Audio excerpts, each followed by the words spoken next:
Hello, everyone, and welcome to the tournament finals. I am here with Maryland. Hello, my friends. Glad to be back. Yes, and so Maryland and I were ceremoniously executed in the previous round of the tournament. And we have, through our sins, we have died and been reborn as casters. That's a funny way to put it. Yes. Well, my game was wasn't it the record for turn 107? Yes. Yes. You guys had a 9-player game go to turn 107, which I've never heard of before. Yeah, that was brutal. Yeah. So I've actually skipped us forward here to turn 2. And what I had asked all the players to do was on turn 1, they didn't have to, but send a message with their build. And that was one of the things last time we didn't really know what the players' builds were. We had to guess. So I think what we do this first episode will probably all be spent on this turn. So it's going to be a lot of talking, not a lot of action, no expansion or anything yet. Yeah, and I'm thinking we just go through, look at what they say their build is, and then we can pull up the nation, talk about it, look at who their neighbors are, and just kind of, wax philosophic, if you will. Yeah, that sounds solid. Now, just to confirm, we've got 9 players again, or well, we've got 16. 16. Oh, yeah, right. So the winner from all 16 of the first round. Right. Well, so you don't look like you have 16 messages here. Yeah, we didn't get messages. Not everybody did it. Okay. So, yeah, and there's a few things that are interesting about the finals too. Not only are the players from it people that won the game they were in with a bunch of experienced players in it, but to keep the game moving quickly, I have asked everyone to find basically a backup player, so like a prearranged sub that can step in and then the turns won't go slow. But what that has kind of turned into, and it wasn't really the intention at the beginning, but it's kind of interesting, is if you're going to have that person that's ready to step in at a moment's notice, they need to know what's going on with the turn. And so it's kind of turned into like a Hydra. Yeah, okay. 1 player, 2 heads. Yeah. Oh, yeah. That's interesting. So not only is it really good players, but now each team has 2 really good players. Oh, my. The good players know, of course, other good players to invite onto their team. Right. So it'll be very interesting. But yeah, if we look at victory conditions, I guess we'll do that real quick. Sure. We've got 16 thrones, and to win, we need 16 points, which is 8 thrones. Okay. So exactly 50%. Right. And they're all level 2s, so those are normally not so bad that you can't get them before end game. Right. There's 1 level 3 throne. Oh, there is. Oh, okay. I forget which one it was. I remember people in the game chat were disappointed with it. Oh, gosh. Eternal suffering. Oh, geez. Yeah, the trouble with the scale thrones is if you need those scales, you've already taken them. Right. And if you don't have them, then you don't usually want them. Yeah, that's a good point. I hadn't really thought about it that way, but it depends on why I'm normally disappointed with them. It depends on your build. I mean, nowadays, I think a lot of people do order 1 or order 0, and same with productivity 0, productivity 1. So that one's not bad. But the ones with luck or growth, usually you've already taken max luck or max misfortune and max growth. So then they don't do a thing for you. It's just one of my things I notice about the scales thrones is many times they're just not worth claiming until win time. Yeah, I think that's true. And then, of course, you got crap like Throne of Beasts. Yeah. Man, that's irritating. Yeah, no, that's true. I was in this big game with 70 players, and I had every throne in the game. And the cancer of people claiming all these thrones that cause indie attacks. Oh my God, there were more indie attacks in that game I've ever seen in my whole life. I wish people would sort of grasp that you shouldn't claim those till mid-game. So people can actually counter that crap. But if you claim them early... Yeah. Anyways, all right. So who's playing Pythium? Oh, yeah. I should probably have that pulled up. Yeah. Well, I can... Pythium... 1 second. I'm going to have to... Well, you've got a lot of things on your plate. Let me pull that up. Because that's pretty easy for me to do. Yeah, you can just go to the pins. Yeah. All right. Pythium is Joe Brandon. Okay. I know Joe quite well. Yeah, I played a lot of games. And Joe's a vigorous voice chatter. Oh, nice. Yeah, he came on my stream quite a bit and chatted away. He's quite enthusiastic. So excellent. Okay, so Pythium here, running a dormant Earth, Astral, Nature, Divine Emperor. So the no general diversity. idea is to rely on level 3 spells, Freezing Mist, Mind Burn, and Luck, to fend off early aggression and get Earth, Nature, Site Searching plus Matrix construction started early. After that, continue research depending on matchup for Thaumaturgy for Soulslay, Evocation for Thunderstrike, Conjuration for Elementals, and Lars are likely. Lars, I think, can do Fell Vapors, right? Lars? Yeah. What are Lars? Am I missing? I think they're a nature water summon that they get, right? Yeah. Or Lars Assassins. Let's take a look. Oh, okay. Mod Inspector. Now, which age is this? I forgot to ask. This is Middle Age. Oh, okay. So this is the very strong Pythium. Yeah. Seems... I'm a little surprised at his Pretender design, because it seems like he's got no real added diversity. What are you basically playing to his strengths already? Yeah, I mean, I don't think they get Earth Astral. Now, which age is neat? Is I think one of the things. Oh, okay. Well, then that's very useful. Yeah. So he wanted to have them for those matrices, which makes sense. I'm stuck in a game right now where I'm playing a Communion Nation. I don't have Earth Astral. It's a little painful. It is. I've got a late age Pangaea game like that, except a little on the Pretender, but I subbed and the guy only puts Astral 1 on the Pretender. I'm not a believer that that's an issue for Mind Hunt or Magic Duel, because you don't need to send that guy out. The problem is you can't forge a dick. Yeah. Astral 1. It's a real pain. Yeah. That's true. Okay, so Pythium, we'll talk a little bit about the nation. Oh, basically, there's the Lar. Okay, that's a summon. Okay. Yeah, go ahead. Is it Water Nature? Yeah, I see that. Okay. Wasn't sure if I remembered that right. So. Oh, the spell? The spell's pure. No, wasn't the paths on it? Is it so he can cast Fell Vapors, you think? Absolutely. It's Water 1, Earth 1, Nature 2, which is also great cross paths for all kinds of things. Right. Oh, those are good. 16 gems. That's a good price. I'm guessing he got let's see. What they say, I forget, did they even have a sacred? I don't remember if they have any sacred troops. We got Mod Inspector open. Here we go. A Battle Vestal. Oh, those things. Huh.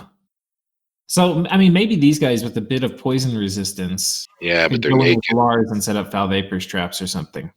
But they're a pretty bad unit. Yeah. They have high defense. They're really cheap. Yeah, they are cheap. But they are cap only. So they're not really the kind of cap only unit you want to do a build around. So it seems like he probably went mostly scales. Do we see... Well... He's probably imprisoned. His scales are decent. He said dormant. He said dormant, yeah. So those scales are solid. If he's got full scales showing already. I don't like Misfortune 3, but that's a personal thing. Oh, he went full 3. Yeah, I find 3 just painful. Ooh. We'll see if this comes back to bite him. His neighbors are in Vanheim and Vanarus. Okay. And Xibalba. So 3 of these nations have stealthy units, and kind of does if you count Bitch Mothers and some of the lions. What's he buying for his first troops? Can we see? No. Yeah, so it's actually really interesting. He bought most all Rotarius. And we'll see in the next episode. I've already watched. In the next episode, he's actually going to double expand. Oh, good. Well done. It's pretty cool. He's clearly put some thought into this. And probably tested his expansion quite carefully. Yeah. Well, he's got, looks like, some pretty easy expansion. Just militias. Right. Some lion tribes. This can be nasty, though. It can be. Depends on how you deal with it. You've got 2 main issues running in here. Some of these guys are going to have dark power, and it's in darkness. Absolutely. And your guys are going to have a dark penalty if you don't have spirit sight. there's a third. If there's more than a couple Fiends of Darknesses, they will snipe your commanders. Yeah. I've seen that before, and that could be painful because it only takes like 2 Fiends to wipe out your commanders. Yeah. There is a great silver mine here, though, so it's going to be worth something when he takes it. Yeah. Although he doesn't know that, right? That's only because we're omniscient. Right. But it's a good start. Just, there's a lot of farmland around, a lot of open plains he can move through quickly. I like that in Map Nuke, it's really easy to see what terrain is what. It's not as pretty as some others, but that's really nice strategically. Yeah, that is nice. You don't have to sit there. There's actually different. We were thinking about using basically a different Map Nuke skin, where it'll make different kinds of maps. It's pretty cool. There's one that looks like pen and paper. Nice. Oh, that's pretty. I like the pen and paper ones. Yeah, it was harder to tell what was what, so we decided to do this. Well, this is a competitive game, so I think you want to err on the side of strategic value, like intelligence value. Okay, we got a message here from Mictlan. It says, "Hi there, Lucid and Maryland." Speaking of which, I kind of want to show. We've got our little outpost. This is where our nation is. Oh yeah, the demon goat. Yes, here we are. That's pretty cute. Yeah, our little camp out spot. Yeah. You can actually, you can't quite tell that's a goat, but but now that we've told people. Yeah, I tried. No, that's good. Well, there's a resolution limit. Yeah. Okay. I had some crazier plans for my MA Mictlan, but in the end, I decided economy is best, and more eagles are better than eagles with more bless. I agree with a pretty standard rainbow with magic weapons +4 strength. Order 1, Sloth 3, Heat 3, Growth 2, Luck 3, Magic 0, Dom 6. Okay, yeah. One surprise is that I took Charged Body along with 15 shock resistance. Yes, the memes. I played a game with Charged Body and Disciples, and oh god, it's terrible. Wait, but don't these compete? So you have to be like a super high air mage to cast this, or to do this, right? No, that's both air blesses. He's talking to. Oh yeah, and Charged Body is 7, I believe. So it's not that 7? Bad. I think so. Okay, well then to get shock resistance 15, he would either need to do fire shock and then pick up a little bit of air to get that additional, or he put an additional 4 points in it. Well, fire shock is a really cost-effective blast, so I think that makes perfect sense. And the extra 5 is, you've got this open. Go ahead and talk about something else. I'll just have a quick look and see what kind of options to get that bless are possible. So this is pretty interesting. On one hand, it's basically entirely focused on being killy. No, Charged Bodies is only Air 4. Oh, it's Air 4. Okay, so he can get by. This would just be an Air 8, but he gets a bonus bless point. He could pull this off with Earth 4 or Earth 5 and Air 5. Oh, he gets 2 air bless points. Oh, that too. So it's only it's Air 6. Right. No, he probably didn't take Charged Fire Shock. He probably took more. Yeah. Yeah, Air 6, he can pull this off.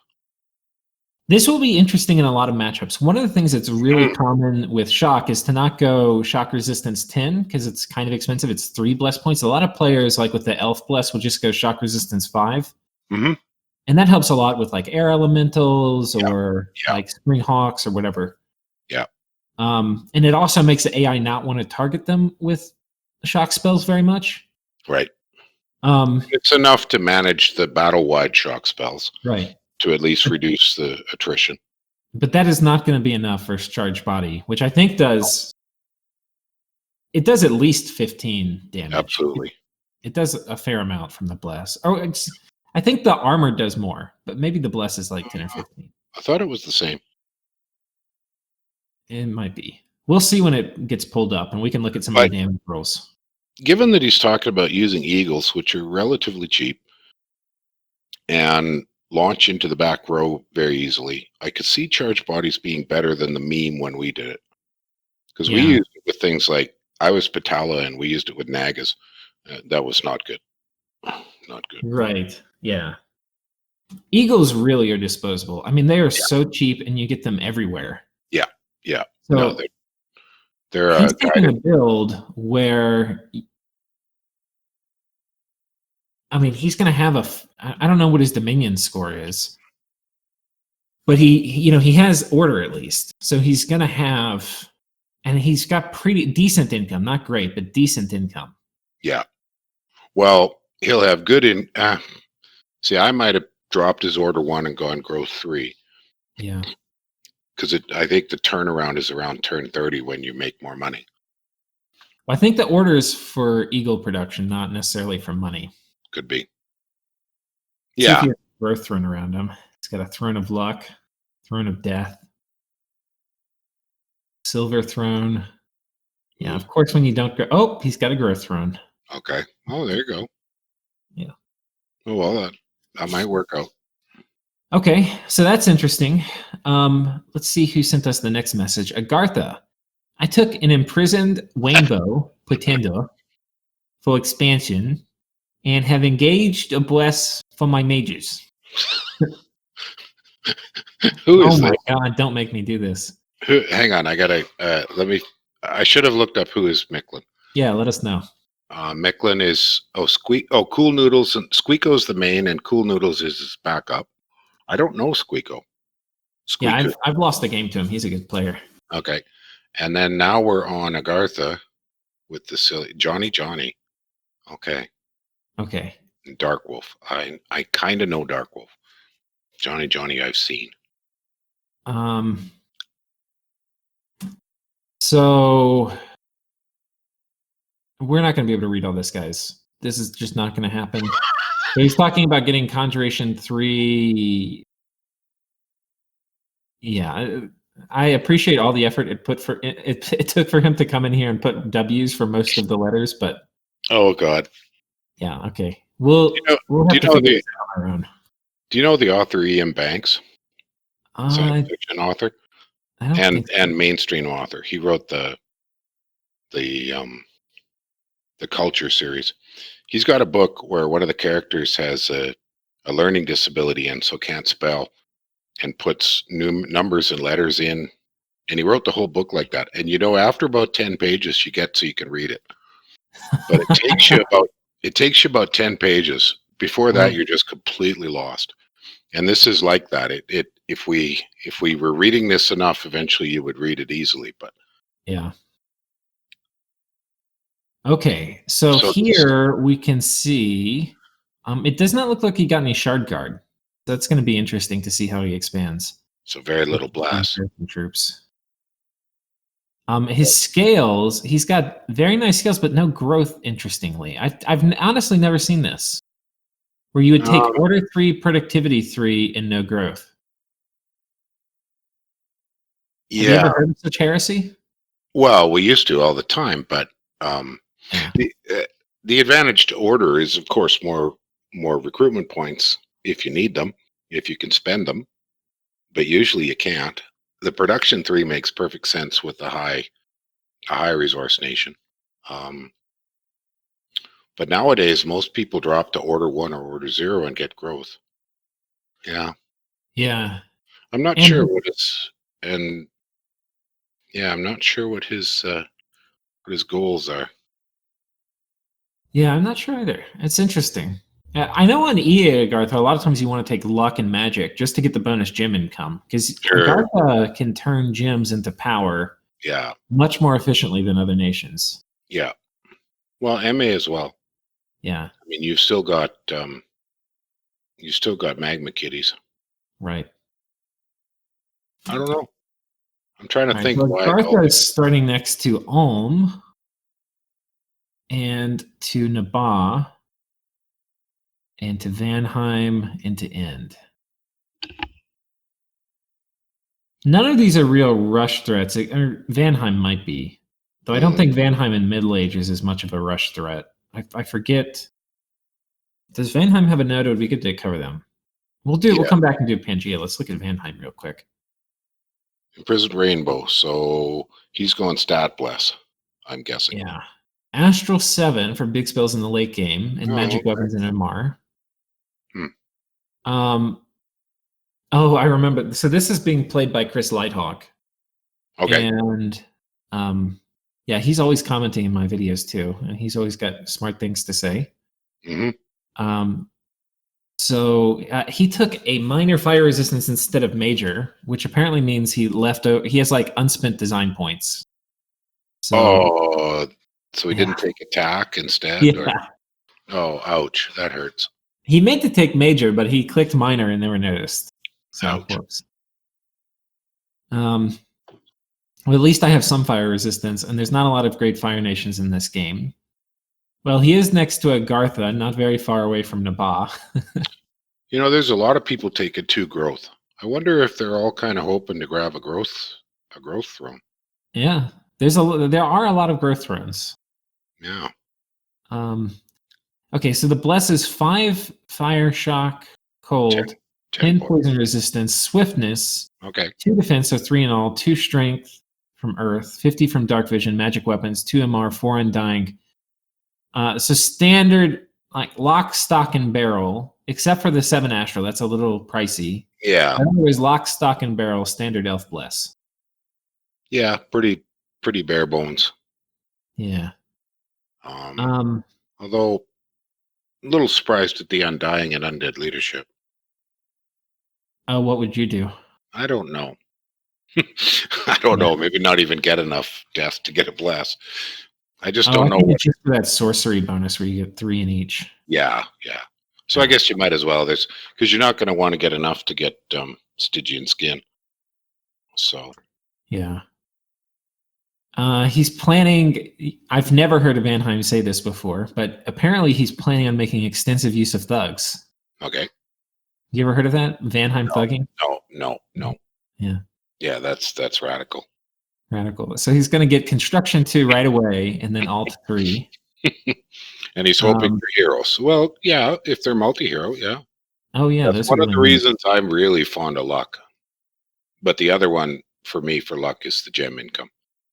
Because if you've got diversity, you can just do all kinds of things with those extra gems. Right. Yeah. I also find luck fun. Misfortune I don't find fun. So yeah, I can attest to that. Yeah, it might be viable, but it's just so annoying. Yeah, and when the game's not going your way, like diplomacy's not going your way, and then the game engine gets involved and starts throwing you bad events too, it's a little not fun. I'm almost wondering. I mean, I know Vanheim does struggle a bit with research. I wonder what his plan is. Well, he's magic neutral, right? I don't think he went drain 3. Oh no, you don't. Normally, the Vanheim plan, in my opinion, some air nations want to do quills and some don't. I think Vanheim is one of the ones that definitely does. Yeah. So Vanheim, they get the Valkyries, which can fly. Those are their sacred units. These guys are... Oh, no, they have Vans that are sacred too. I forgot. Yeah. I really don't play Middle Age Vanheim very much. I haven't even played against them much. He's probably better off with Vans with his bless. Yeah, he's going to do these guys. You could save the Valkyries for...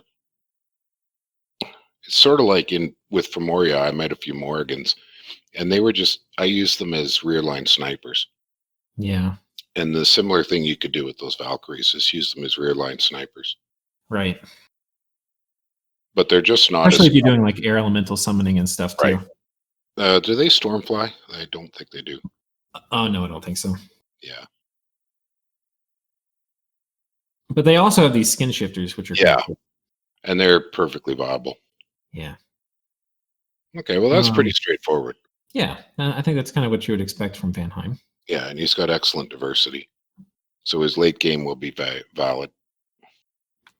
All right. So I think next we're going to do Pangaea. Now, Pangaea was one of the most winning nations in all of the the round 1 qualifiers basically for the finals. And it's Psy and Kobold Lord. Okay. Yeah, okay. And Alrighty. that's a very strong team in terms of the 2 players that are playing it. Primarily Psy, and then Kobold Lord is the backup. Yeah. Okay, in a vacuum, this looks like a very rich start. Pelagia can't beeline 253 and 242 since its starting army is aquatic, and starting Dominion in 221 shows that's a fairly rich province too, with another farmland to its south and our sphere of influence. That means we should have 2 guaranteed farms, one already confirmed rich plains, and the possibility of vying for another farm with whoever started on 213. So let's go to where Pangaea started. Pangaea, I think, is right here. So he's talking about this one. Well, he's basically saying that his entire north is free to take without competition. Yeah. Because it's just going to take Pelagia too long to get there. Right. Well, that's pretty nice. But I see one forest. I don't remember if Middle Age... I know they get... okay, yeah. So they have these aquatic Knights of the Deep, but they can't go on land. They're aquatic only. To go on land, they can use these guys, the Champions of the Closed Realm. Yeah. But the last time I saw Pelagia, it did struggle to get on land. Yeah. And you could, bash them back really easily. And I don't think you pick a fight. If I were Pelagia, I wouldn't pick a fight with Pangaea. No. Because Pelagia doesn't have stealthy dudes, which means you can dryad assassin them. I don't think his amphibious guys are going to be able to take heavy cavalry viably for quite a while. Yeah. Unless he thugs. Okay, so let's go back to what he was saying. Yeah, and he's got a second. So don't I see 3 forests within his zone? That's not bad. Yeah, so he's saying he doesn't have a lot of forests, but he's got the same as everybody actually else. 3, and then maybe even 4 or 5. Because this is a contestable province. Mm-hmm. This is in his realm. This is contestable, but due to this mountain lineup, is mostly his. Mm-hmm. I don't see any reason why he should be short of forest. Yeah. Let's see what he said he did for his build. In spite of taking Magic 3, we got absolutely hosed on starting research with 0 RP and alt, and an extra point in Thom, with extra points in Thom and Evo. Ooh, that's rough. That's like the things Pangaea does not want at all. Speaking of which, we're running the most generic and boring Pan build with larger magic weapons, various resistances, +2 defense, on an imprisoned Frostfather to allow for great scales, which means 1 productivity, 1 order, 3 growth, 3 magic, the usual temp dump, and misfortune 2. I'm going to be doing absolutely nothing unexpected because Pan strengths are pretty well understood. That's a lie. Sai's gonna do some interesting stuff. I promise it. Okay. Hierophant thugs. Yeah. Hierophant thugs. Okay. Interesting. Yeah. Is that the Pangaea game I'm playing is late age, and the guy went with Minotaur thugs was larger. So he just tramples everything. Really powerful early game. Yeah, yeah. I wouldn't have thought of thugging Hierophants, really. Yeah, they can do it. They can do it pretty okay. Yeah. They're not like hard thugs. No. If you send them in pairs, they do pretty well.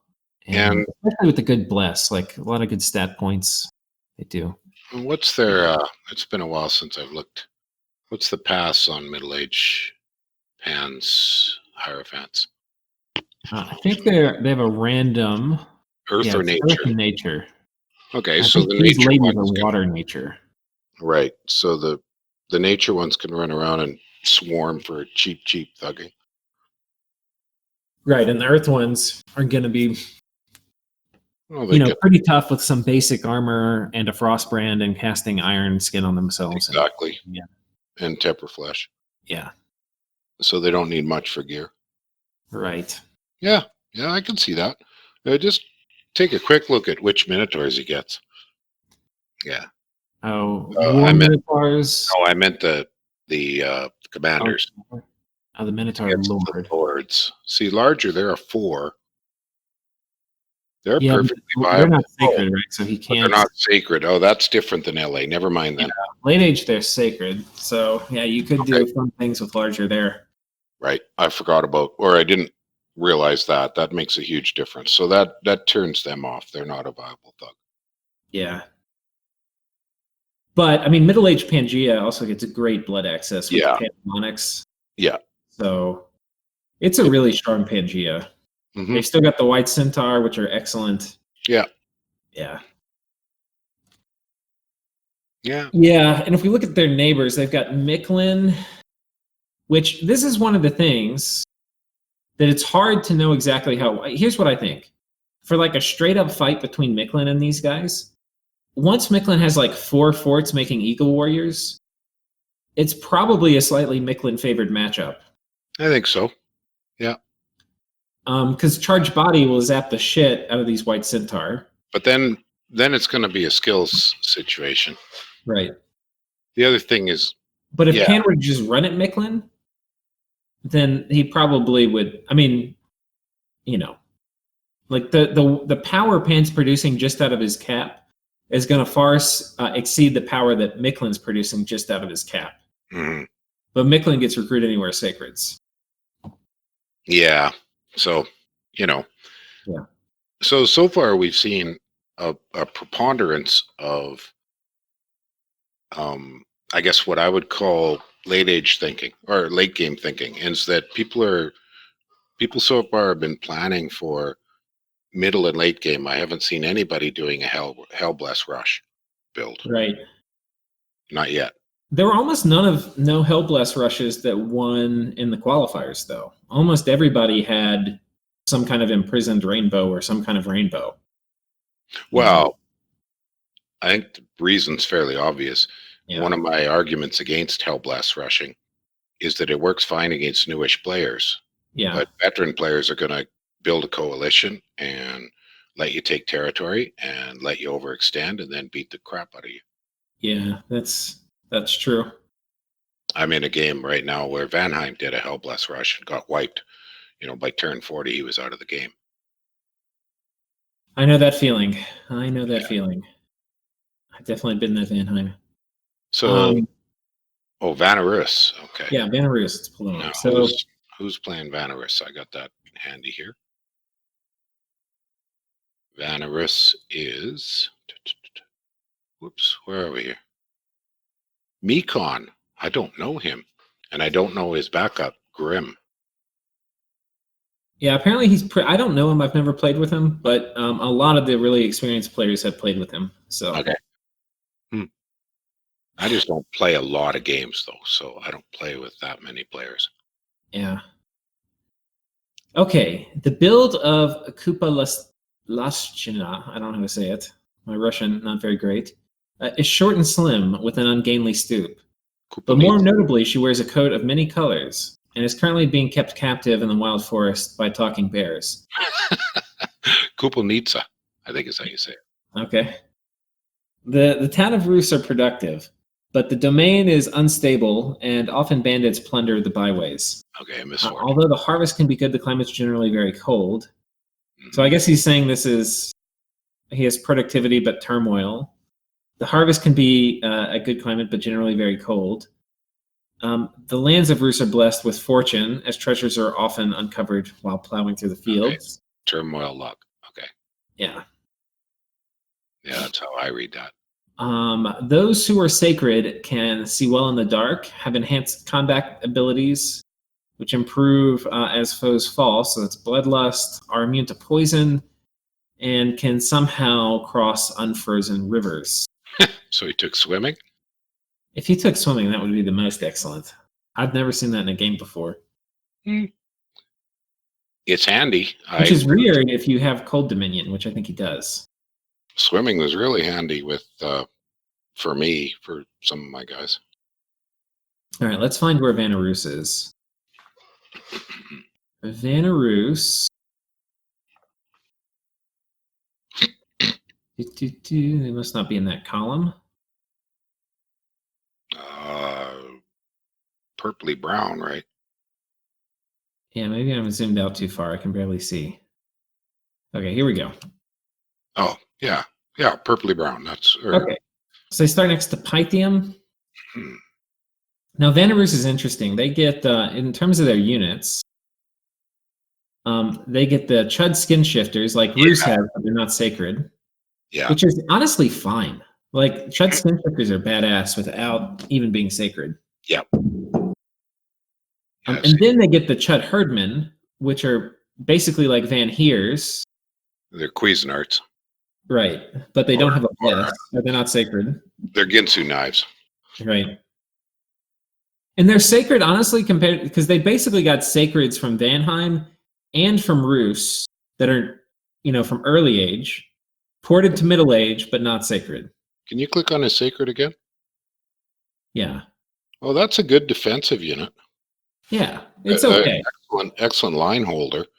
I mean, if but you if held you compare it as a unit to these guys, like without a heavy bless, these guys are going to do a lot better in combat. Yeah, well, they're going to do more killing. Right. That's what I'm thinking, though, is these Oathbounds here are a good front line, going to be tough to get rid of with the glamour. Yeah. And then you could flank. How fast are the Chuds and the 13? Nice for infantry. Yeah, that's and pretty 12. fast. Yeah, so those are pretty good flankers. Yeah. I'd say that's solid. A mix. I'd be looking to do a mix. Right, and he said he has poison resistance and dark vision and water crossing. So the dark vision doesn't look like it's going to be important for the neighbors he's seeing. Oh, no, Sati Yeah. will be running up darkness as quick as he could pull it off. Right. But dark vision is just a handy, cheap bless. Yeah, it really is. Especially I think it's actually like underpriced for what it should be. Like it should be more expensive. Yeah. But a lot of people just use it as I got a leftover point. Right. Which it's very good for that. Yeah. So yeah, he's got Pythium, who's very hard to kill off early because of gladiators. Yeah. Have we seen anybody not take poison resist? It looks like almost everybody is. I think they're all expecting a lot of foul vapors. Yeah. Foul vapors is just so oppressive. I think you kind of have to take it. I actually don't like that part of the game. I think like foul vapors is so oppressive. It could use some balance adjustment, I think. Yeah. A little bit harder to cast and a little bit higher research. Well, I think either that or it should do less damage, like do damage less frequently. So that if you're able to kill the enemy within like 6 turns, yeah, you shouldn't lose your whole fucking army. Yeah. But we don't. Yeah. Balanced discussions are a monster of an undertaking. Okay, so that's Vanarus. They've got I would say that Bandar is a heck of a target. Jotunheim, which I guess is pretty tough. But in terms of like getting rushed, poor Bandar. Yeah. Bandar is rush bait. I love Bandar. Yeah, it's definitely rush bait. Oh man, look at this! Look how organized this player is. Who's playing Bandar Log? They get a gold star. Just a second here. Bandar is Kashtronomical and Teorek. Okay. Well, okay. If it's Teorek, that explains the organization. Right. He is a very meticulous guy. Yeah. I mean, anybody who could write a mini guide for every nation in this crazy game has more ability to manage micro than I do. Yeah. And Bandar Log is a comfort pick for Kashtronomical. I know he's played them a ton. Well, I'm very fond of them. Magic weapons. WW. What's WW? Why am I drawing a blank here? What's SS? Spirit Sight? Something weapons? Withering weapons. Withering weapons, okay. Really? Oh, wow. I gotta build this thing. If you don't mind, just let me take a second to see if I can build this thing. Yeah, okay. Do it. And It's shock resistance 15.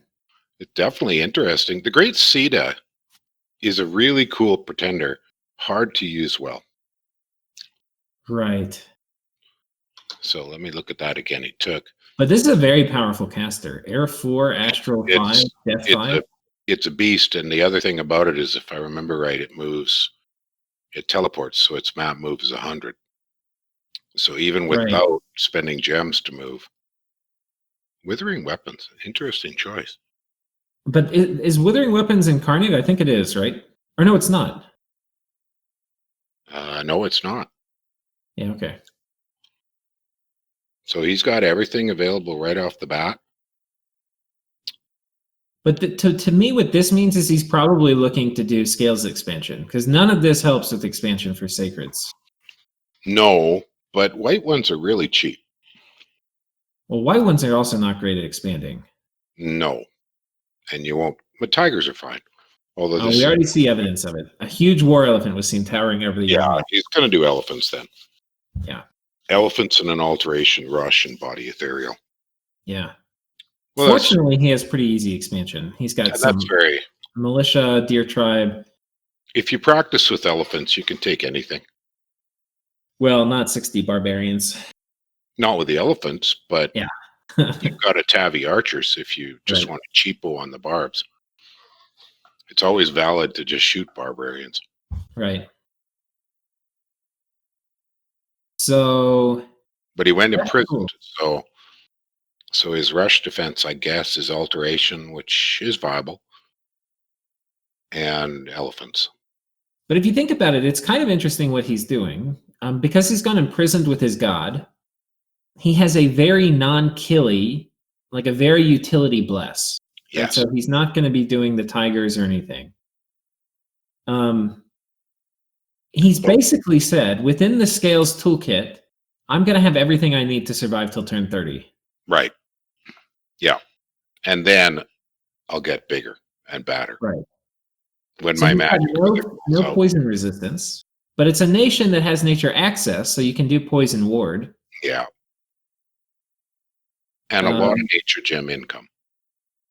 Does not have, I don't think, any neighbors that can cast Fell Vapors, though. Where's City? Pretty far. Pretty far. Down to the southeast. So that's interesting. This is like it seems like a very long play. Yeah. Yeah, definitely. Because he won't get the seed out till turn 18. 36. Right. It's an interesting way to go. Like, a lot of people would be looking to do something with tigers just to give them that early game option, because 5 tigers and a priest takes most things, but not with this bless. Yeah, and like if Ulm runs at you with a bunch of stuff, like I don't think. I mean, especially like with a bunch of crossbows on fire large, snipe his elephants, and then like 60 dudes in front. I don't think the Bandar troops have much to say to Ulmish. I mean, Bandar Log does get good troops. Like, these guys are not shabby. Yeah, as long as you can manage the low magic resistance. But, Ulmish armor is so good, it turns this into almost chip damage. Yeah. Strength of Giants and Sticks and Stones is viable to a degree. Yeah, I don't know against Ulm, though. Like, these... let's see. I mean, like the Black Knights. Yeah. Care. These guys are not really going to care. 23 protection, and then with Legions of Steel, which is like almost always the first thing you get with Ulm. But he could go out there, depending on his research rush, he could go out there and mind burn them. Yeah, that's true. That's true. If he could rush Light of the Northern Star, yeah, just run yogis out there and mind burn everything. What do you think, Maryland? Are you voting? You think this will work, or you think it won't? Or you just? I'm not a really good elephant player because I don't use them enough. but Right. they are viable. It can work if you can get to body ethereal and you can get gift of flight. Although he's got no native way to get gift of flight, and his seed is not out early enough to help with that. Yeah. Body ethereal does go a long way. It does. Yeah, it does. He's not going with the blood option. So, because personally, that's how I usually play Bandar and Patala, is put in some blood for turn 30 plus. But again, you've got to survive the early game, which depends an awful lot on your diplomacy skill. You know what else, though? I'm looking at this. This player does have good diplomacy, though. That's one thing I'll say. I mean, every game, I've played a lot of games with this player, and his normal MO is be a third wheel in the first war. So always team up on somebody. Right. Never does a 1v1 for his first war. And then he sits there and turtles. And so he's not normally attracting too much aggro. Right. And he's normally pretty good at mitigating people wanting to rush the monkeys. So we'll see how he does. This is a late game play. This is a battle magic play. Yeah. Tremendous capability for using a lot of different gems. He's got diversity options because he can get yakshas, yakshinis, so lots of water, lots of nature, lots of earth. With his nature gems, he can summon yaksha thugs, because none of his recruitables are great thugs, but he can get yakshas and yakshinis. Because he could be putting out, if you take a quick look at, we don't probably see research, but I think the nature gem yakshas come at Conjuration 4. Right. And in desperation, he's got some things like summoning large amounts of the basic elephants if he just needs to pump out emergency troops. Yeah. So, that is true. Yeah, he also has very greedy scales. I believe Bandar also gets the Buffalo national summon. Oh, the pack of buffalo or whatever. Yeah, see, he can get yakshas by Conjuration 4 and then thug up. He can also get Naginis and Nagarajas and Nagarishis, and the diversity potential is pretty darn good. Yeah. Everything about this seems super greedy, because he doesn't even have productivity 2. That's pretty good. But he's turmoil. Even his scales are late game focused. The luck, totally. Magic. Totally, he's totally going late game. So yeah, I would guess he's relying that he can keep himself alive diplomatically, do a half decent expansion. He's not going to be expanding super fast, right? But decently.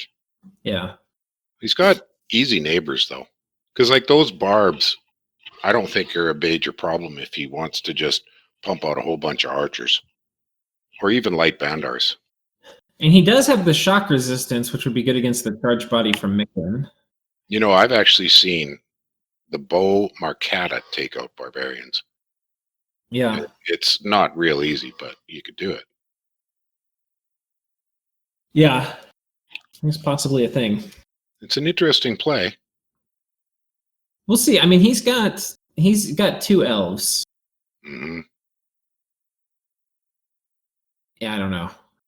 And I think he's got 3 pretty bad matchups. If he gets rushed by any of the elves or by Ulm, you're saying, he could do mind burn and stuff, but he'll be hard pressed. You start having to pull most of your cat mages out who were researching to defend. Absolutely. Especially against elves, where they may not even attack. They may just skip over that province and go somewhere else. Yeah.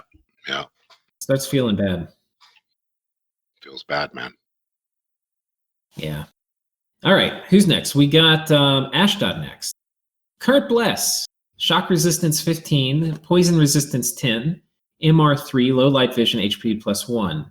Again, defensive blesses. Yeah. Obviously not super helpful for expand, so parties will be a little larger than typical for Ashdod. So a lot of times people get scared of having Ashdod in the game because Ashdod can go like Blood Bond, Regen, Quickness, or something stupid. Sure. And just go take the first time they get 5 giants together and march them towards your capital. Well, that's what happened to me in Tourney 13, except it was Hinnom, but he Right. took larger, which made it even worse. What a counter. I couldn't believe that. Larger, because then suddenly he could trample my Pharmarian giants. Oh. Yeah. How about that? That was unexpected. So he did the boots on the thugs, the trample boots. Yeah. How about that? It was an interesting choice. Larger on a size 5. So, I mean, I would assume that Ashdod could try a similar kind of idea. It's just an option, but Yeah. and of course, Blood Bond and so on and so forth. But Okay, so his strategy was he took a half measure bless because I like money and decent scales on a map this large. The idea is I need golden resources for elites, not warm bodies. The chaff will have its place, not a priority. As such, I went Turmoil Luck 3, only Growth 2. I find that Growth Thrones were more... So you're right, people were banking on the Growth Thrones. people are banking on the Growth Thrones. That's what I figured when I saw that many Growth 2s. Yeah. Well, what chaff does he have? I think...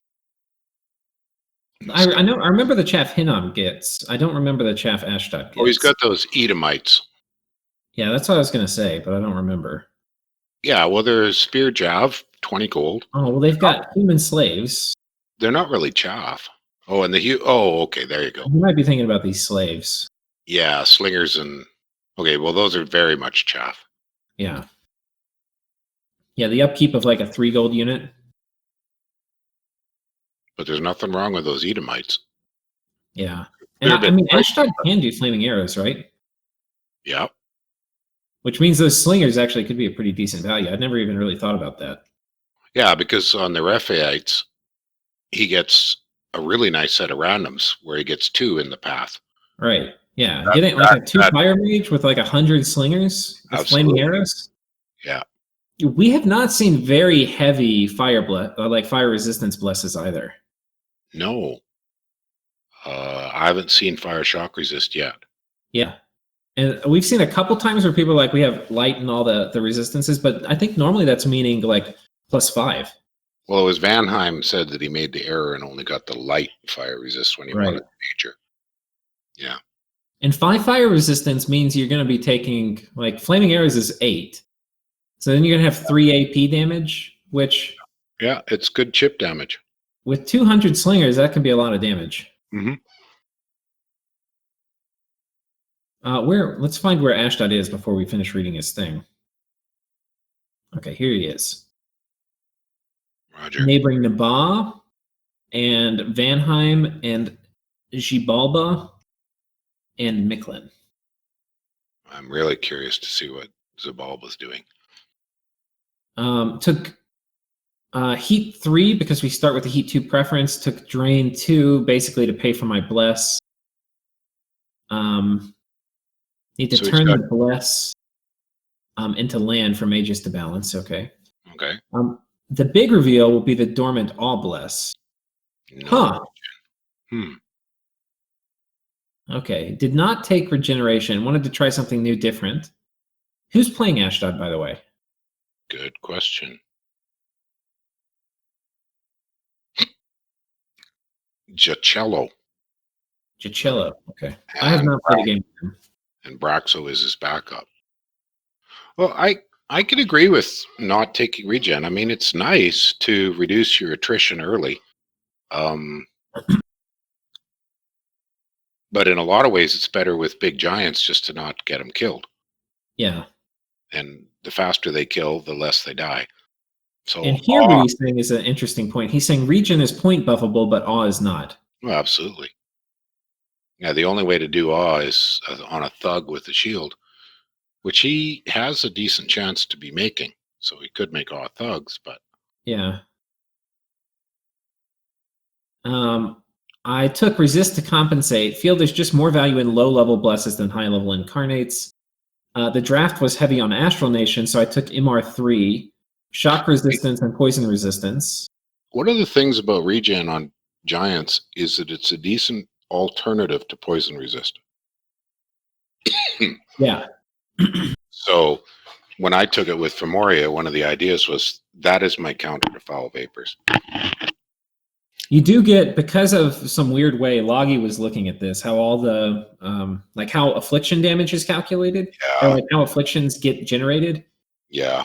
You get Lots of low-level ticks generate a disproportionate, like you would rather get a few high ticks than the equivalent number of low-level ticks for affliction rolls. So that fits with my anecdotal experience.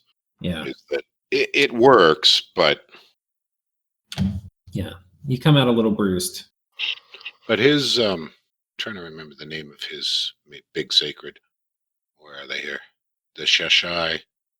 Yeah, the Sheshai Anakites. And the Ahriman Anakites. And they're more or less equivalent, looks like.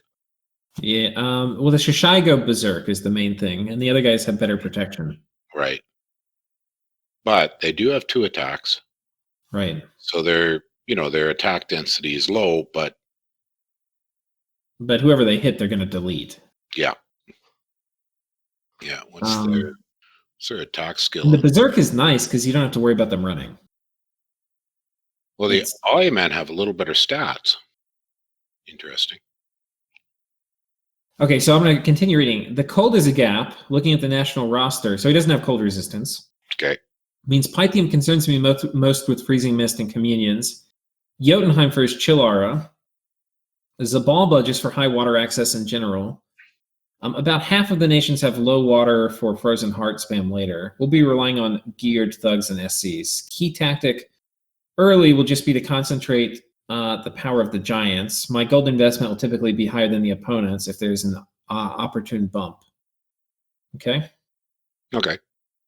Yeah, and putting fear. He's going to do fear gear. So I'm going to at the end. But he's going to do like horror helmets and stuff. But if he's thugging, he can get enough cold resist to deal with poison. Yeah. Has a second note, addendum. We'll also note that besides cold weakness, all is also vulnerable to berserkers and demons. So I'd like to avoid Pangaea and Vanarus in a man fight, as well as late game with Jotun or Inn shenanigans, probably the strongest blood nations on the roster. Anyone with a flesh eater can also be a problem. We'll be happy when he gets weapons of sharpness that contest their economical favorability, or that contest economically favorable. Well, the other one is an Obless isn't going to help him against skeleton spam. He could just get turn routed. Just too many skeletons to kill because his kill power with his troops is not going to be high enough. With fire magic, once he can roll that out, well, then that's not an issue. So Mictlan actually has been getting pretty unlucky with neighbors for having shock resistance. Because if you remember, they did this interesting charged body thing. Yeah. And so far, these guys are shock resistance 15, which I would say is uncommon to see 15. Yeah. Bandar Log 15.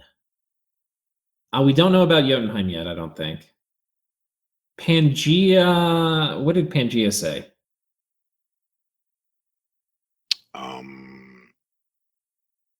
To be the second message. Various resistances. Okay, he didn't specify. So probably in the 10s, 5s and 10s. Yeah, 5s or 10s. So all of it, literally, okay, we don't know about Jotunheim. And Jotunheim on his sacreds has a shock weakness. Yes. So he probably took it, but the question is how much? And we don't have a message from him, so we're not going to find out. No. I got to take a brief pause. Okay. I'll be right back, but you can keep going. All right, I'll keep going. Okay, so next up we have Uruk. I'm running near full scales with Arcane Finesse and Farcaster for better column on... This is being played by Nicknight. For better range on Charm and Frozen Heart later. I intend to ignore the Maidens of the Moon entirely and use mostly the Berserkers. This is a choice I actually fully approve of. I think it's actually interesting maybe getting like... I actually talked with Nicknight a little bit. He was bouncing some build ideas off me. But Yeah, Berserkers are really, really good. The Moon Maidens are Maidens of the Moon are pretty nice, but they don't really justify a heavy bless. The only thing they would justify is like utility stuff. Maybe larger to get repel. Anyway, having Pelagia next to me is both a blessing and a curse. It really depends on how spicy Arco decides to be. Arco's playing Pelagia. My northern border is absolutely hilarious, provided it isn't Satis or Vanheim, who would be nightmares to fight along the border. We'll go to his actual border, because this is pretty interesting. He's right over here, playing Uruk. And so he's got this lake, and then he's got this path around on this side actually is blocked off by a full river blockage. And I would have changed this if I noticed it, but when you make the random map, you don't notice all the things in it. So anyway, this is it's interesting though. Oh. So, are you back? Yeah, I see what you're talking about with the rivers. Yeah, that's kind of, well, I noticed that rivers played a great effect in my game in Tourney 13. An interesting side effect is once we put up Sea of Ice to contain Therados, suddenly we had much more mobility. But I ended up making early game both Rings of Water Breathing and Shambler Skins to be able to swim. Yeah. To get thugs over rivers. Yeah. Well, in poor Ind over here, Ind has basically no way to contest these provinces here. Yeah. I'm not super fond in Map Nuke of these impassable mountain barriers without mountain passes. Yeah, I think that's kind of true. I think they don't. They're sort of interesting, but they're kind of weird. Yeah, it would be cool if more of them were. Actually, are there any mountain passes? I don't see any. Oh, here's one.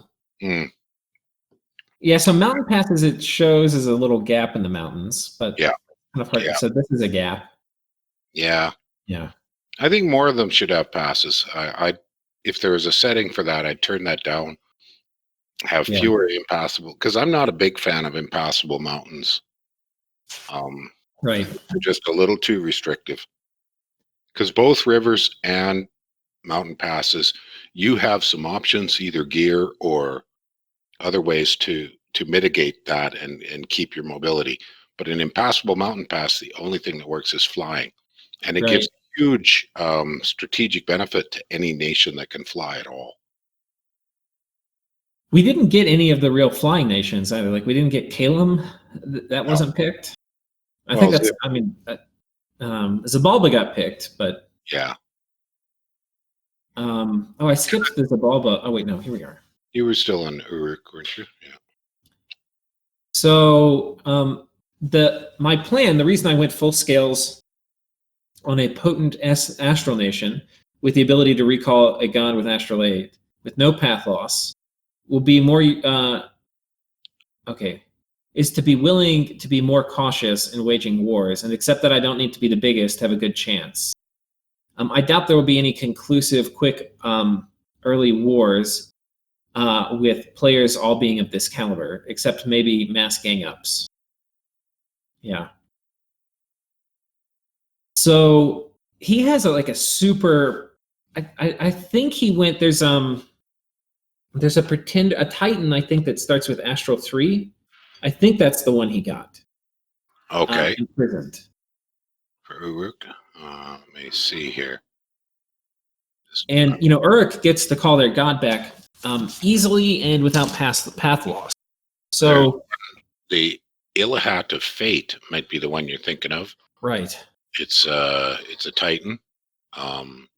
Astral 3, 60 new path, Dominion 3. Yeah, that would work. But there's some funny things. I was actually talking with Nick about this a little bit before the game started. You can do some kind of crazy things with Uruk. Like, if you have that god, you can get these guys out of your capital, and all of these guys can magic phase. And I think you have Astral 2s that can also do it with a hat if you want to be cheap. Oh, yeah. And you put a crystal matrix on, or a slave matrix on them, and then you put a matrix on your god. Mm-hmm. Mm-hmm. And then you can just have your god and these guys all magic phase in and then start dropping master and slave. Mm-hmm. which could be fun. Yeah, ouch. And if you're really clever and you've got a predictable move, you can do them behind PD. So they have those the fishmen. Are they aquatic only? It's a really weird thing. They're aquatic only. So he wants a way to get in the water somehow. I guess he's going to have to thug with a water mage. I think his best bet, if he ever wants to contest underwater, is like once he gets here and like if he got a fort, he could build up a bunch of water mages and then put like shambler skins on them and have them come over here if needed to. But it's a kind of weird thing because natively anything he builds in this lake can't make its way over to this ocean. Right. So that's not particularly useful. Yeah. But yeah, I mean he has water mages, so he could build and thug underwater. Right. Unless later on he decides he wants to be the one to wipe out Pelagia. Right. Let's take a look at Pelagia, because I don't think they sent a message in. I don't see one, no. And we can look at their neighbors, and they've got no amphibious neighbors, really. Just potentially maybe Uruk thugging it. Yeah, I mean, Satis can make long dead stuff, but... Yeah, but... that means he really gets to be a little shit. Like, he has very little threat of being kicked out of the game. But I see that you've shrunk his pond a little bit from my game, which was 10, I think. Or is this 10? It should be 10. 3, 4. Well, that means he could just sit there and turtle. Yeah. If he wanted to. Yeah. That's kind of a shame.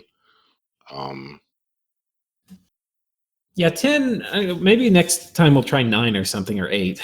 But I sort of have a rule of thumb of 7. 7. If there's a single water nation, to just force them, they've got to get out of the water. Or they'll be too small. Yeah, I mean, if you're only 10 though, and other players are like 16 or 20. Depends. And I mean, the other thing is like they've got to win their first war, right? Yeah. So, and the second that happens, they've got a major land exposure. Yeah. Like you can't in this game, especially with 16 players, you're not going to be able to turtle and just sit in your lake and be relevant. I don't think. No. But you can be a spoiler. Yeah. That's what I'm saying. They're going to be horrible to their neighbors. That's Arco and Kosk. Oh, okay. Okay. Interesting. Let's talk about them now because we've got them pulled up. Sea trolls and a huge kraken. So it sounds like he took the kraken as a god. He must have. Unless there's like a mercenary or something that I'm missing. So he's planning to expand really fast. And then I imagine he probably took some air on the kraken so he can make a fish amulet and get that kraken on land. Yeah, I wonder about that. Well, that's a perfectly viable way to get on land early. So if he's got the kraken, you think he did hard skin? And let's take a look at Pelagia. I have no idea how to build them. Well, if you took the kraken, the basic build is usually astral and earth, and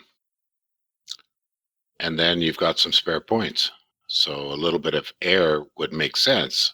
He doesn't have air on anything natively, I don't think. Right, yeah. So he needs air and water, so he'd have to take it on the kraken. Otherwise, he can't get that kraken on land, and then that's a terrible shame. Yeah, he'd have to trade for it, and I don't think people are going to be willing to trade him. No, but the other option is, with Voice of Tiamat, his chances of finding enough air gems by turn 15 to 20 to empower... Oh, Pearl Mages can be air. Oh, that's right. Oh, okay. Well, then he doesn't need that. Yeah. So if he goes with the kraken... He went with the kraken. Where's the kraken? Where's that guy? Wait. Oh, wait. I was clicking. Was I clicking on a throne or something? Oh, did you? Oh, you clicked on the throne. He doesn't have the kraken. Where was I clicking that had... Trolls and a kraken? Yeah. That's not a pretender kraken. That's the unit kraken, which is kind of a joke. Oh, I was clicking here somehow. Okay. Oh, okay. So he didn't take a Kraken. He didn't take it. That makes sense. Yeah, I would be a little surprised if he took it without having an underwater matchup. I think what he probably did is larger. That was what we were thinking before the game. And he doesn't, Pelagia doesn't need a Kraken because he's got those obscene aquatic cavalry for an underwater fight. Yeah, but I just remembered, you can't get those guys out of the water. Those are aquatic only. No, but if it was a two water nation battle, it's the other nations like Grelier and stuff that need a Kraken in order to survive things like Pelagia. Right.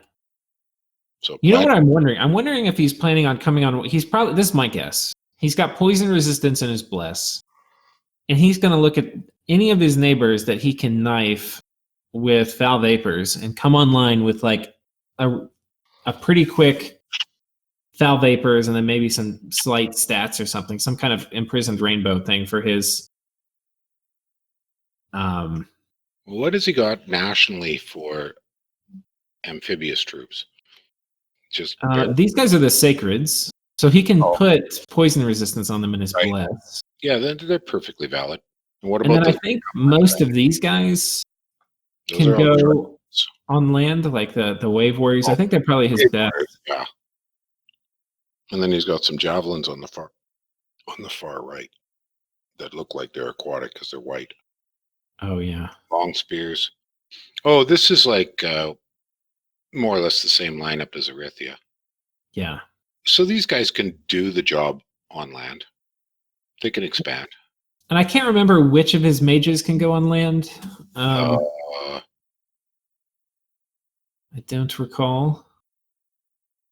I think the mermen. Yeah, these guys who are pretty bad. The mermage. But they can cast, these guys can cast spell vapors.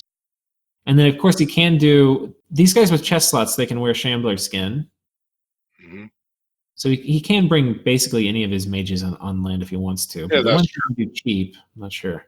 And you can thug up the Triton cavalry lords. Yeah. A little bit, just lightly. They don't need much. But that's my guess, is he's going to be looking for some nation that doesn't have poison resistance and then go foul vapors rush them. Okay. I don't know. We'll see. Mm-hmm. Okay, so we've talked Uruk, Xibalba. First researches Enchant 2, Construction 2, then Alt 3, then Blood 1. Random researches Enchant 1, Evocation. Sucks. Stonetroll. Okay. So yeah, Xibalba being played by Stonetroll. Oh yeah, okay. Let's go take a look at them. Typical Stonetroll comments. So he keeps it quite close to the chest. Yeah. He has, there's a bunch of Muke. He's got a bunch of little froggies that he's going to do expansion with. Did not get bats, which I... Well, he took an Awake Teodal of Rain. Ooh. What is that again? I forget. Just a second here. What's a Titan?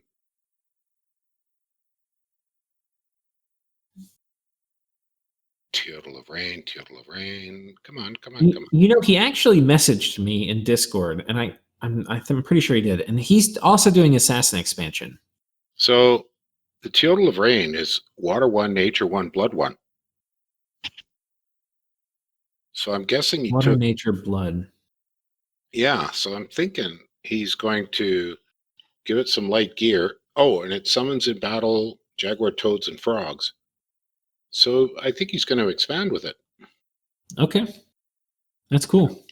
And maybe Water 4, Nature 4, Blood 4. Yeah, maybe he sits there and researches or something for a couple turns till he gets some gear. Himself some trinkets just until his national income. Right. What's his national income? Water and Death? Yeah, he's got Water 1. So Water 3, Earth 1, and Death 1. Yeah, so he can make a shield and an ice sword, and off he goes. Pretty easy indies. I mean, he's got some Bone Tribe, but it's not many. And he said his research plan was a little bit of alteration, so probably Barkskin. Yeah. And I think you get Stone Skin at Alt 2. Oh, but Alt 3. Yeah, but he doesn't have... 2, this is Personal Regen. Personal Regen. Construction 2. Oh, so a little bit better than Trinkets. So I think he's really looking at this like, I think Xibalba is definitely a rush target in middle age. They're a rush target in every age, but in middle age, definitely.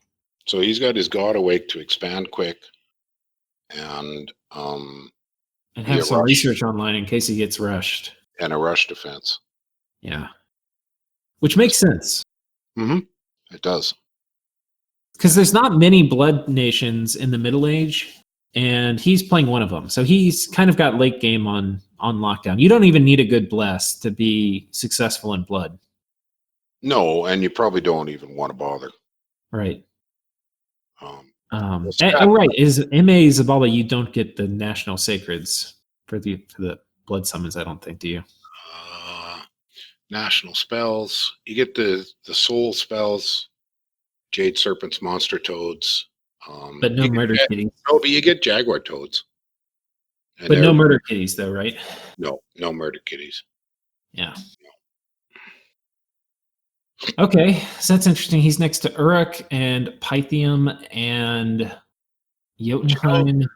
These Jaguar Toads, with a little bit of a blast, they cost a gem each. And are they the Poison Cloud dudes? Poison Spit, yeah. Not Spit. Cloud, Poison Spit. You know, span the whole pile of those. No, they're size 3. Yeah, the size 3 tramplers.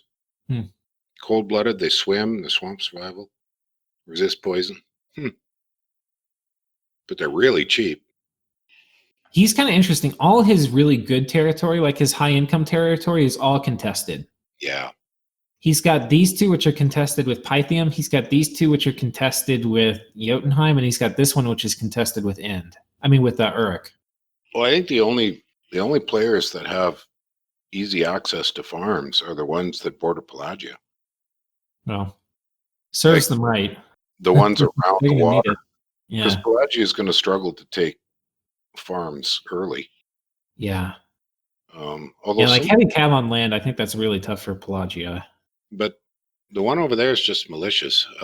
Heavy infantry, those aren't bad. Yeah. Even so, those are the only nations that are going to be able to get farms without either bumping or negotiation. This province is probably, I mean, look at this, 24,000 population. That's going to be a bugger to take. Yeah, it's going to be a bugger to take, but this one's probably his. I think if Pythium gets these two, it's like declaring war on Xibalba. Mm-hmm.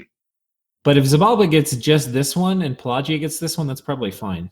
A little bit of diplomacy there and just divide it up. Yeah. Or buy it out. Literally, I'll give you a bit of gold if you let me take that one. Yeah. Interesting. He could okay. That's Xibalba. We haven't done end. Let's do end. Who's playing? Okay, so here we are in the finals. J-PAP, have been playing Dominions from the end of 4, and I generally play 1 to 2 multiplayer matches a year. That's not really that many. No. It means I have a lot less games under my belt than the average player. However, I generally perform well in the few games that I do play. He doesn't have a back listed. Managed to win the previous match mostly due to strong strategic game. Hope I can continue this trend. Although I believe my prospects are grim. From the Discord chat, I surmise that most of the other players know each other. I think there is a real possibility of a 3 or 4v1 against a lesser known player. Oh, I don't know about that. I would disagree with that. The most common 3v1 is against the most well-known player who's the most threatening, like Sai. Yeah. I mean, that's who I'd be ganking. Or Stonetroll, maybe. Yeah, I think it's going to be a combination of nations that scale better in the late game, like probably trying to knock them out versus going after some of the scarier players. Yeah, and this is all just speculative guesswork. Yeah. We don't know how the Diplo is going to go. It could be. I mean, some of these players are very easy to talk to, and I know some of these players are very terse and don't say a lot, so it's a little tricky to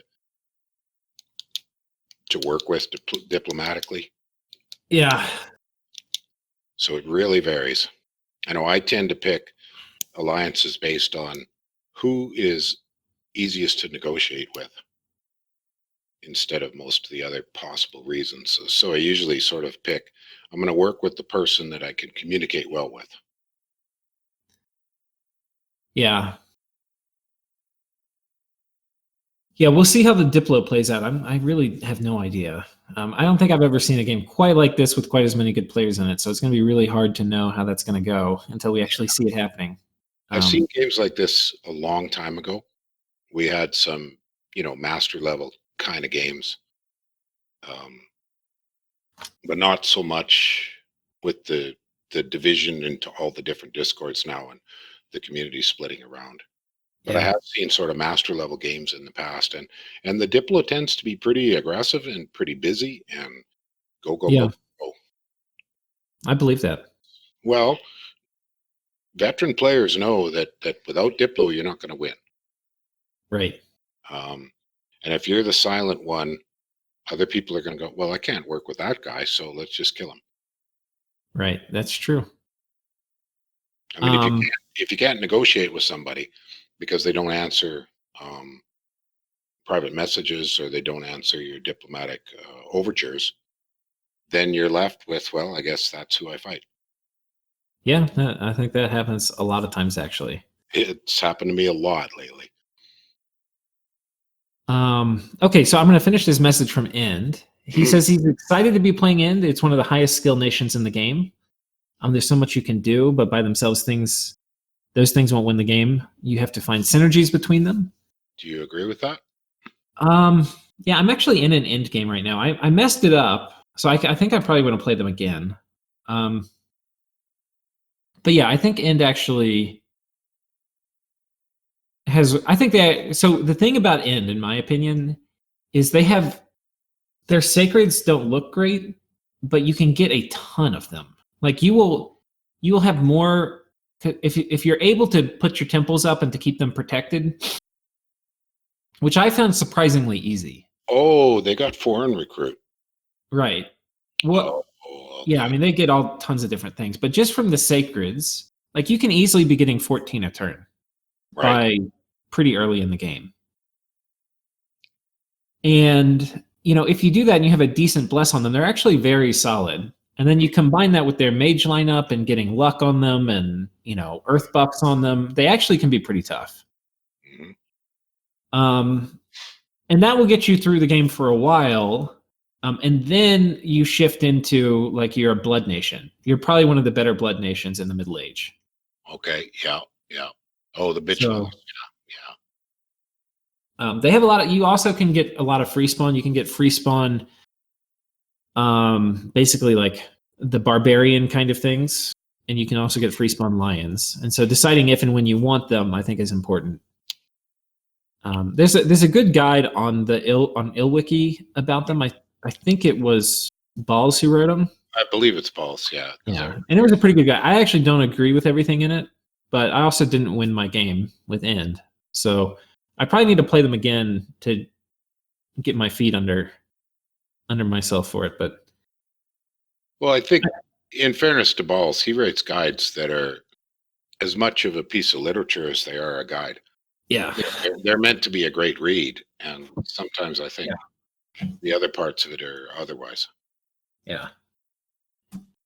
So we'll see. I think End actually is a very aggressive nation.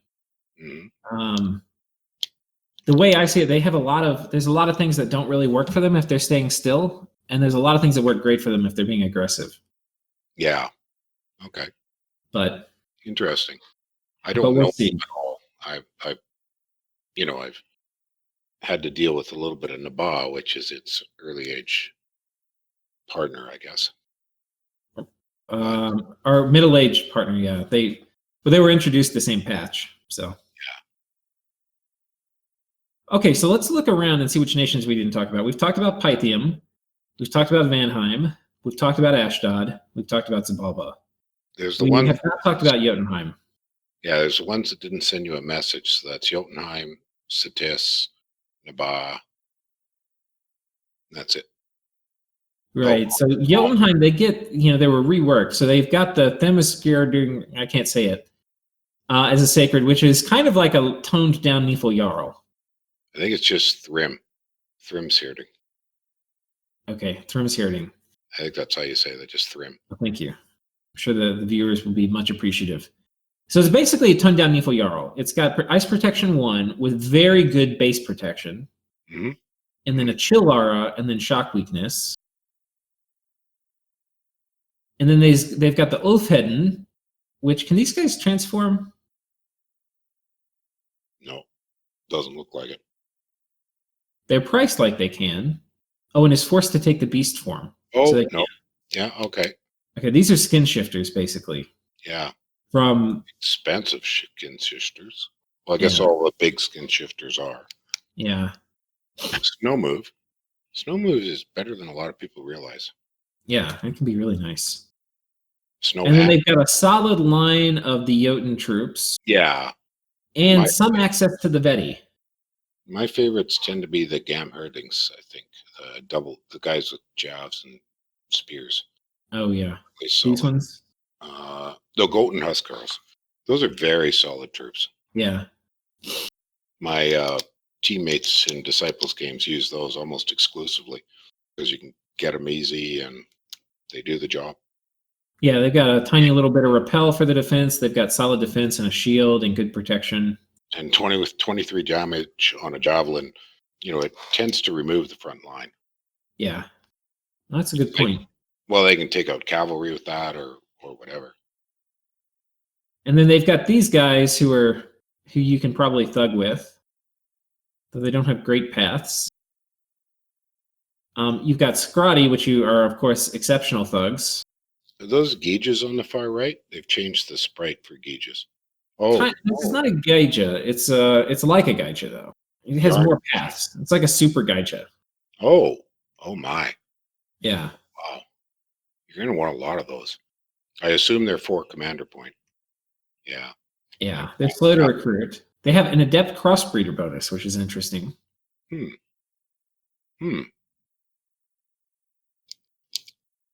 they've got the normal Gaija. Oh, there it is. Yeah, there's your plain old Gaija. And then they've got Veti Hags, which are really nice if you've got magic scales. And they're kind of nice all around. You can usually find something to do with each of these paths, except the death ones are kind of the worst. What do they cost? 40 gold. Oh, my. Yeah, okay. Yeah. But we don't... Oh, can we see his scales? Yeah, we should be able to. All right, so he went... Magic 3. Scales. He's almost full scales. Oh, my. So he's not blessing at all. Yeah, he probably has some... Now, this is interesting, because if you remember, he is neighboring Mictlan. So if he did not take that shock resistance bless, he's going to get punished. Yeah. Yeah, it sure is. Do all his scales troops also have the shock malice? I can't remember. I think so. Oh, they do. Yeah. Yeah, these guys are going to get blown up by Eagle Warriors if he didn't take a shock resistance bliss. Well, unless he does something a little bit radical and uses something different. Yeah. He might have to use independence. Yeah. To deal with that. Assuming he doesn't just make a reasonable agreement with Mictlan. Right. But Mictlan's in this predicament where 3 of their other neighbors all have shock resistance. Well, and they have a charged body meme. Look at the movement between the two. There's a fair bit of restriction there. Yeah. So it's still 2 provinces wide at all points at least. Yeah. So morning, Neil. My son just woke, so. All right. You good to finish, or do we need to? No, we're good. All right. The only issue would be if he starts playing wild and crazy games with his buddies, but his buddies are probably not online yet. All right.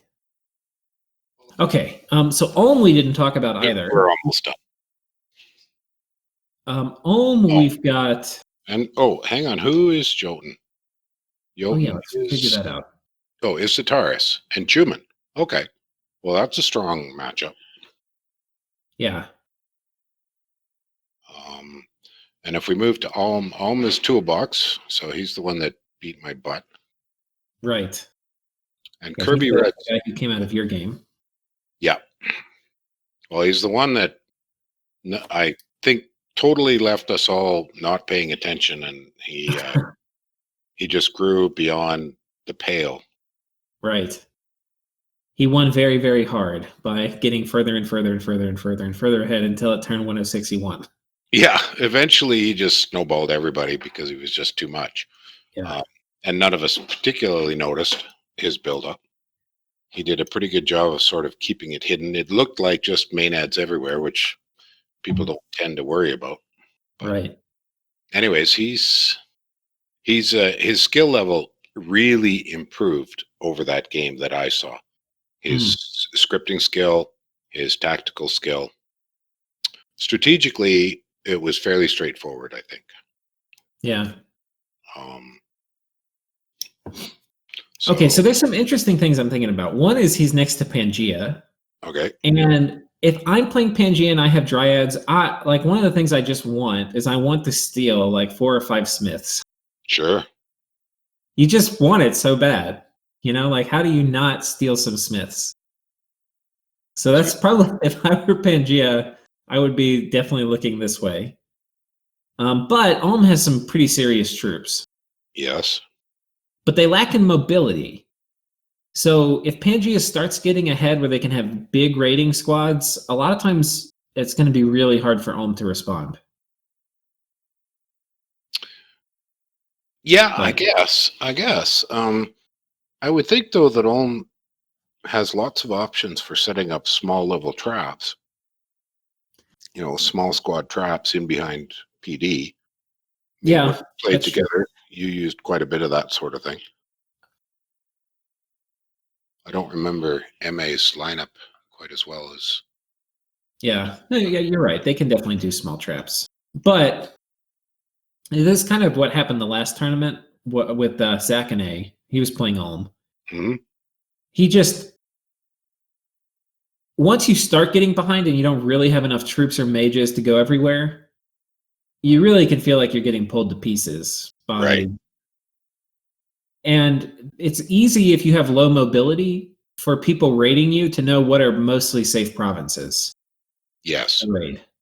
Yes. Whereas if you're Kalem or something, or you're some high mobility nation, it's really uncertain what's a safe province to raid. Mm-hmm. But he also has the boon of starting with us looking right over his shoulder with our little tower. Yeah. He's clearly been favored to win. He's got easy indies though, except for I hate this. Bone trap? Ghoul.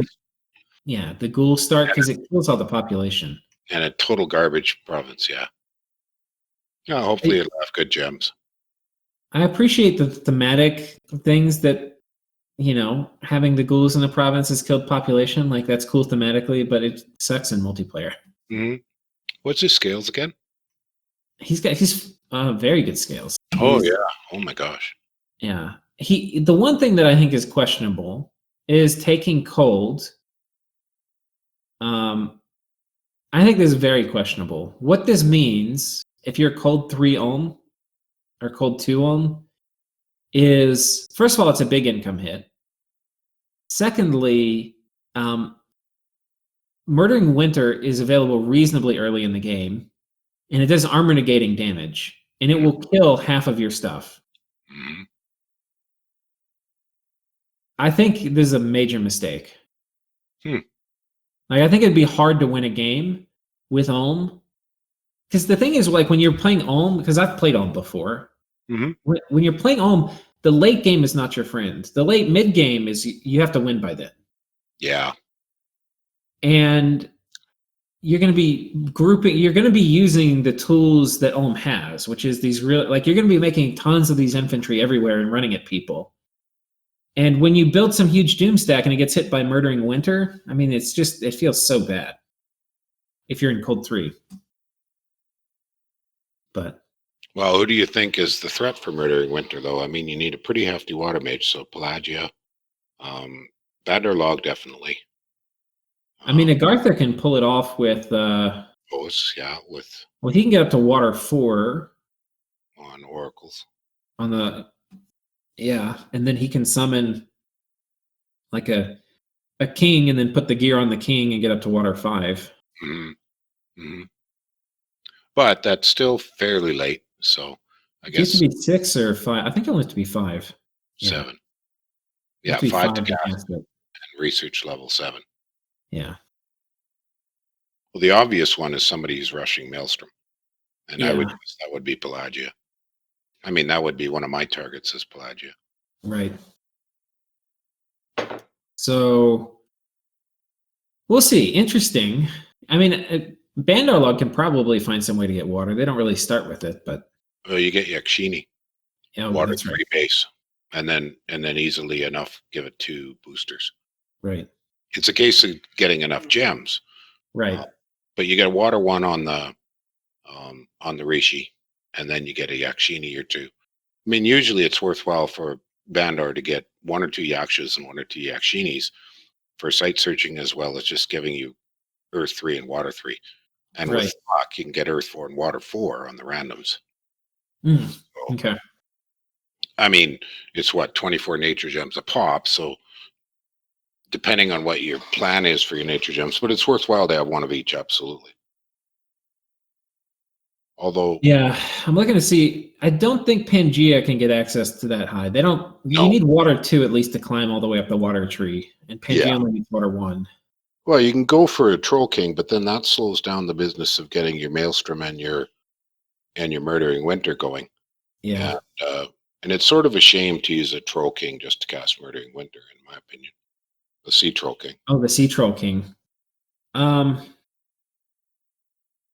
Yeah, Depth. I mean, you can also do Naiads too. Yeah. So there's several options. Yeah. Yeah. You can turn I forget nature, what Naiad is. If it's water. water nature. He uses nature gems. Oh, okay, so you still have to be water 3. Water gems. Sorry. Naiads use water gems. Oh wait, contact Naiad warriors. Wait, where's contact Naiad itself? Is that nature? It's nature. Isn't it? Why is it not showing up? It's Conjuration 6. And it's water nature. Where is it set? Why is it not there? I'm very confused. Why is it not there? Naiad warriors. Naiad should be 1 or 2 levels above it. Where'd it go? All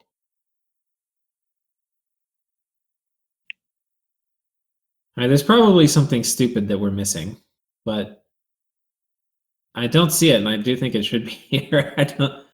No, hang on. I got the inspector open. Let me just look it up.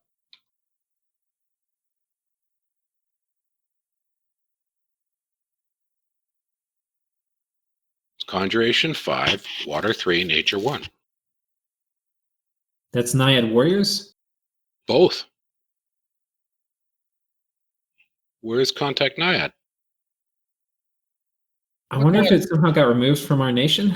What mods are on?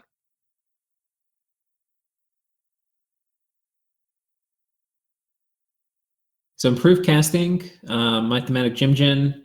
You have a glitch here.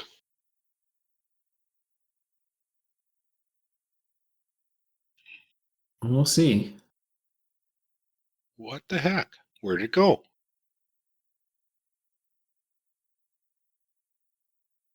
Do you have a mod bug? I don't know. I have no idea. We'll sort this out later, though. Oh, wow. Okay. weird. Yeah, that is really strange. Something funky on there. Let's see what happens. Maybe it's something to do with this mod nation, but we'll see. Which mod nation is it? I mean, we're playing Omniscient, so it could be it was removed from this nation or something. That'd be extremely weird. Okay. That is very strange. Yeah, I don't know what's happening. But anyway, so that's Ohm. Cold 3 Ohm. Pretty risky. I might have actually done that in my playthrough. I can't remember. I think I might have. I don't think I got punished by it, but I think these players are much more likely to punish somebody for taking Cold 3 on Ohm than I would be, or than the game I was in. Yeah, in the later mid game, I guess. Yeah. It's really going to depend on what he does. So, we discussed. So that's Toolbox. Right. I'm really, Pelagia is Arco, the winner from last year. I'm really Again, caught playing a underwater. Despicable underwater nation. up. And yeah, he's got productivity and growth and luck and neutral magic. I have a question for you. What was the result of the ban votes? Did you have? Yeah. So there was talk of banning all underwater. Okay. And there was kind of a lot of bluster where people were saying, oh, we'll do that. And then it never happened. And instead, Okay. what happened was Scalaria and Nazca and Airmore and Relay got banned. I'm trying to think if there was one more. Armor Relier. Why Relier? I mean, it's not LA. That's just an odd choice. People don't like Relay. Nobody likes fighting against Relay underwater. Well, no. It's like the most asymmetrical nation there is in the game, just about.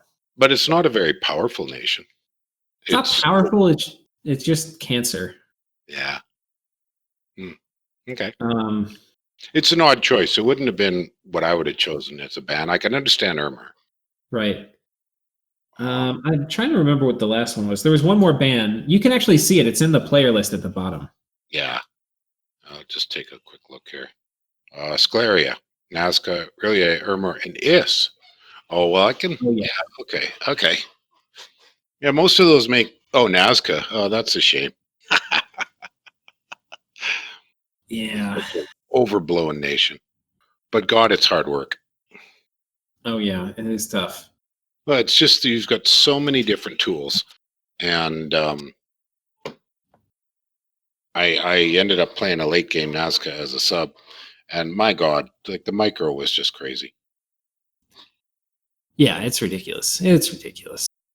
All right, and we're getting close to 2 hours, so we probably need to keep going. So the Pelagia, here's their scales. It looks like it's mostly a scale build with probably a light imprisoned bless. Yeah. That's what I'm thinking. Yeah. Satis, oh my God. Oh. They have an awake netter of chaos. Netter of Chaos. You want to pull that up and tell me what you think his build might be? I'm going to do that. Just give me a second here. Their scales are Turmoil 2, Productivity 3, Heat 3, Misfortune 2, Magic 3. Okay. The question is, can this pretender expand? Neater of Chaos. This is being played by Coconut, I believe. Oh, okay. The Neater of Chaos has a battle summon of 4d6 giant scorpions. So yes, it should be able to expand against basic stuff. The giant scorpions, they have a poison bite. What size are they? They're only size 1. Yeah. 4d6, so that means he probably has to try to run in there with them. I mean, it'll soak up like lance charges and stuff. Yeah. I don't know. He's gonna need. What are the paths on it? Fire 1, Air 1, Death 1. The base pass. Fire, Air, Death. I don't know what he's gonna do with that. Coconut has some galaxy brain plans sometimes, though. So Does he? Yeah, like he did. He played Macone, where he took the Great Archon, that chicken. Okay. And he had Fire 9 and was alchemizing for like a bajillion gems. And I'd never seen anybody do that before. But he was buying gems, and very clever play. Interesting. You mean alchemizing into other gems, not alchemizing into money. Well, alchemizing into money is what he was doing. Into money. Yeah, because with Fire 9 and the Great Archon has an alchemy bonus of 100. Oh, wow. So he was just rich. You get like 80 fire gold, 80 gems per, like 70 or 80 gold per gem. So that's very memey, but viable. Yeah, well, he was paying people in gold for gems. So he was strict arbitrage, right? So he gives somebody 40 gold or something. He was even getting like 20 gold per gem at the beginning. Oh, wow. And people give it to him. He gives them 20 gold, and then he pockets like 20 gold or 40 gold or 60 gold per gem that gets given to him for So he's free. getting 200 or 300% profit. Yeah. And I mean, he didn't invest anything. It was other people's gems. He just turns it into gold for him and makes a huge profit. That's pretty funny. But this is so interesting because normally I have no idea what. You want to take scales, like, because Satis gets the bonus income. Like everything about Satis screams scales, and this is a negative income. Those are not good scales. Yeah, like it's actually less. I don't know. I don't know what his build would be. The Netter of Chaos is going to be able to magic phase. And because it's got that air path, it's going to be able to do Wailing Winds. And there's a lot of cool things it can do. Later. But the question is, can it expand? But what's it going to do early? Yeah. I don't know. Very curious, but do not understand. I mean, if you went a bare minimum blast. Oh yeah, would it have anything for his? So the Sobex are the sacreds they get, right? Yeah, but they're not. I mean, they're fine, but they're not great. Maybe he did no blasts. I don't know. That is that's pretty confusing. You show his scales again? Yeah, it's where are you, Satis? Like you're over here. Okay. There we go. I'm just seeing what I could possibly build with that. So turmoil 2, production 3, heat. Growth is neutral, misfortune and magic.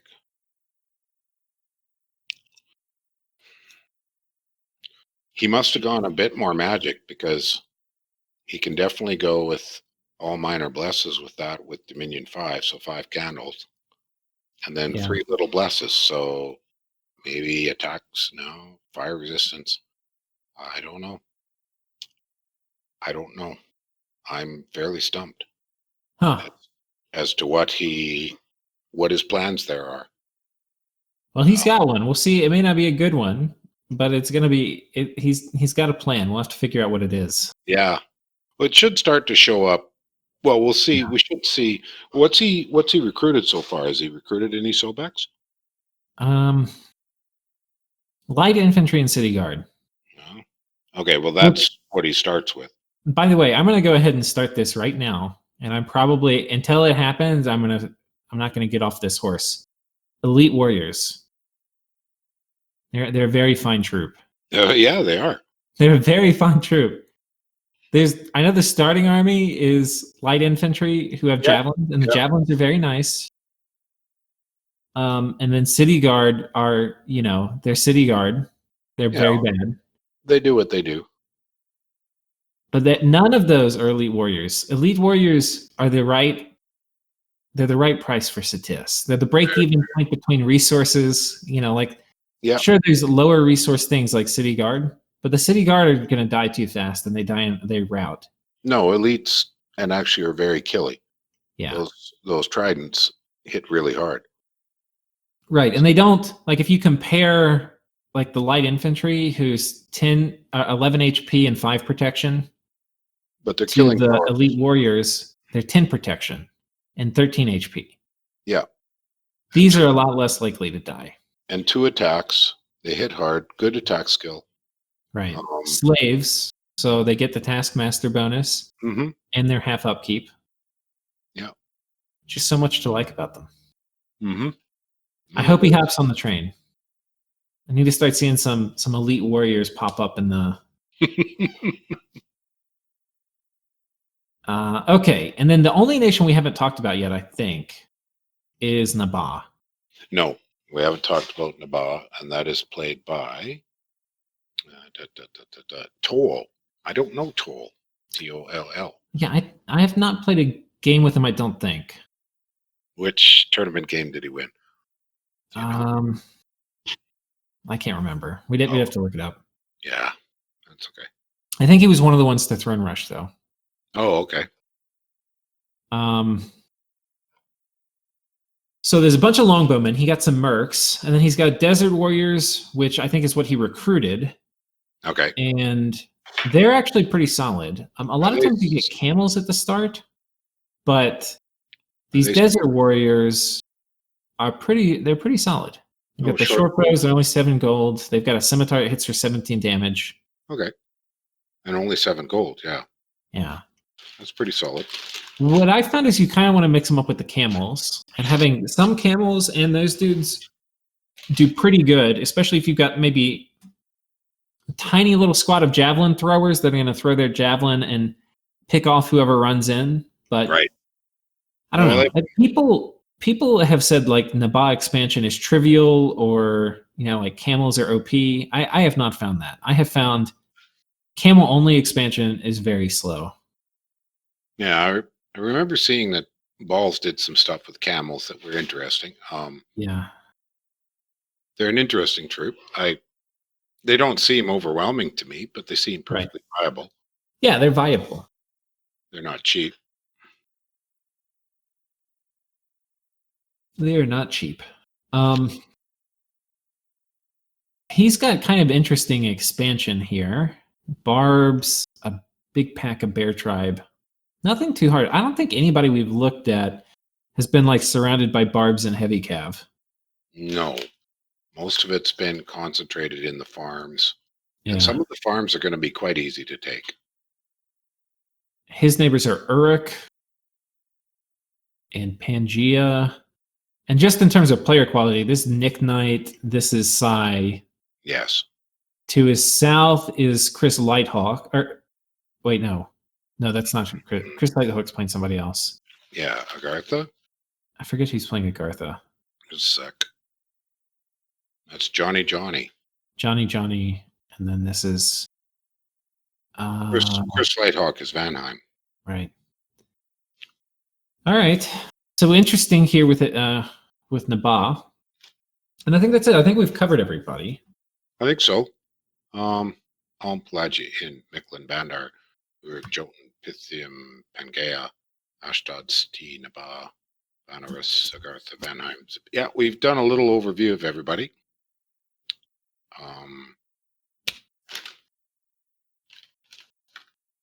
All right. Well, I think we'll call it here for the episode. So thank y'all for joining. Next time we'll be back with initial expansion, and we'll probably be a bit quicker going through it. And it was a lot to go through for the first episode, but see you guys next time. Yeah. Well, thanks for having me, and I look forward to this series. It should be good. Yeah. All right. See you guys. Take care, Liz. Bye, guys.